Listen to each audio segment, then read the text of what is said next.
আচ্ছা, জীবনের কঠিন সময় মোকাবেলা করেছেন কিভাবে?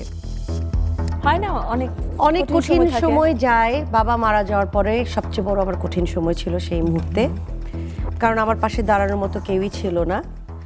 তো ওই সময়টা আসলে অনেক কষ্টদায়ক ছিল। সো ওই সময় ফ্যামিলি আমাকে বেশি টাইম দিয়েছে।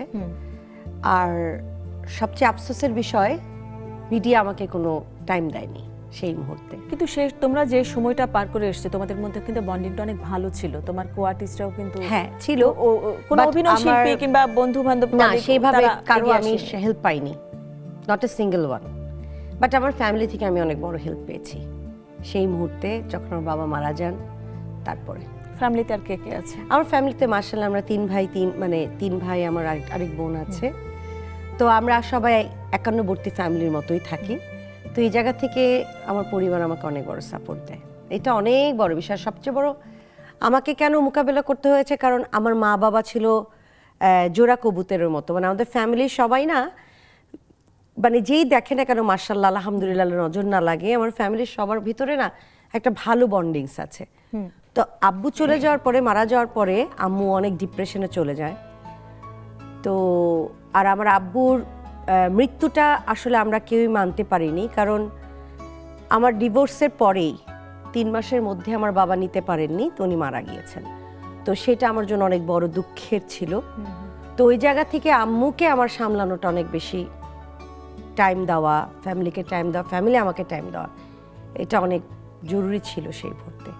কিন্তু আফসোস লাগে যে মিডিয়া আমাকে মিডিয়ার কোনো বন্ধু কেউ আসেনি, কেউ খবর নেই, শুধু মো আপা ছাড়া, সাদিয়া ইসলাম মো আপু ছাড়া আমি সেই অর্থে কাউকে বলবো না যে কেউ আমার পাশে ছিল। এই জন্য আমার মনে হয়, তোমাকে দেখে যেটা আমি আজকে বলবোই যে অনেক দেখা যায় যে এখন তো আমরা সোশ্যাল মিডিয়ার যুগে আমরা দেখা যায় যে বিভিন্ন ছবি দেখি যে শিল্পীদের একটা কমিউনিটি থাকে, তারা এখানে যাচ্ছে ওখানে যাচ্ছে, গেট টুগেদার করছে। তোমাকে কোথাও আসলে খুঁজে পাইনি। এই কোশ্চেনটা আসলে কাকে করব, আমি কাকে করব, এটা হচ্ছে বড় বিষয়। কারণ এই জায়গাগুলো অনেক কষ্টদায়ক ছিল একটা টাইমে, বাট আমার এখন আর কষ্ট লাগে না। আউট অফ সাইড হয়তো আউট অফ মাইন্ড, এটাই মানুষ মনে করে। কিন্তু সবচেয়ে মজা লাগে, হাসিও লাগে, কষ্টও লাগে যখন কখনো কোনো পার্টিতে যাই বা কারোর সাথে দেখা হয়, মেয়েটা অনেক ভালো অভিনেত্রী, ইস আমি তোমার ফ্যান, তুই অভিনয় করিস না কেন? আমি না তখন তাকিয়ে হাসি মনে মনে যে, তো যখন আমার সিচুয়েশনটা অনেক খারাপ ছিল, আমার কাজ ছিল না, আমার বাবা মারা গিয়েছে, তখন তো আমি অনেকের কাছে গিয়েছি, এমন না যে যাইনি। তখন তো কেউ আমাকে কাজে নেয়নি। সো কি বলবো সেই মুহূর্তে। তো এখন হঠাৎ করে দেখা হলে, আরে তুই ভালো আছিস, দেখে খুব ভালো লাগে, আরে তুই কাজ করিস না কেন, আরে কি ব্যাপার, তুই জানিস তুই আমার সবচেয়ে প্রিয় অভিনেত্রী, তো তুই কাজ করিস না। তো এরকম শুনি, এটা এখন কে কোন দিক দিয়ে বলে, মন থেকে বলে না দেখা হলে বলে, এটাই আসলে বুঝি না। তো এটা কিভাবে উত্তরটা আমি তোমাকে কোশ্চেনের অ্যান্সার দিব, যে হয়তো এখন গ্যাপটা একটা বড় বিষয় আমার জায়গা থেকে। আরেকটা বড় বিষয় হচ্ছে সবাই একটা ঘরানা তৈরি করে ফেলেছে। হ্যাঁ, এটা একটা বিভিন্ন জায়গার বিভিন্ন ইন্ডিভিজুয়াল হয়তো ঘরানার কারণে আমাকে হয়তো ইনভাইট করে না, কারণ হয়তো তারা মনে করে যে এই ঘরানার আমি না, ওই ঘরানার আমি না। সো আমার এগুলো নিয়ে কোনো আফসোস নেই। যদি কেউ কোনো ডিরেক্টর প্রডিউসার এখনও বলে যে না চাঁদনিকে নিয়ে কাজ করতে চাই, আমি অবশ্যই কাজ করব। আমার যেটা মনে হচ্ছে যে সংসারটা ঠিকমতো করার জন্য তুমি গ্যাপটা দিয়েছিলে, যে সংসারটা ঠিকমতো করতে চেয়েছিলে তুমি। হ্যাঁ অবশ্যই, এটা কে না চায়, এটা তুমিও চাবে, আমিও চাবো, যারা দর্শক আছে যারা দেখছে তারাও চাবে যে না আমার সংসারটা আগে ঠিক থাক, পরে আমি অন্য কাজ করি। এটাই তো বাস্তবতা।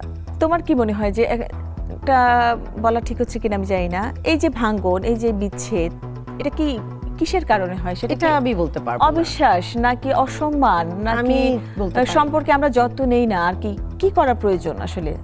এটা যার লাখের উপরে ডিপেন্ড করে, মেবি সবার হয়, আবার সবার হয় না। লাখ তো আসলে লাখের কথা বলে তো এর বেশি আমি কিছু জানি না। একটু যত্ন নিতে হলে কি পরামর্শ দিবে? আর কিভাবে যত্ন নিবে? তুমি তোমার কাজ শেষ করে ফেলেছো, তুমি কাজ করছো না, মিডিয়া ছেড়ে দিয়েছো, তারপরে আর কি যত্ন হতে পারে? এরপরে তো আমি জানি না। এরপরে কোশ্চেনের অ্যান্সার তাহলে তোমাকেই দিতে হবে, কোশ্চেন তোমাকে অ্যান্সার করতে হবে।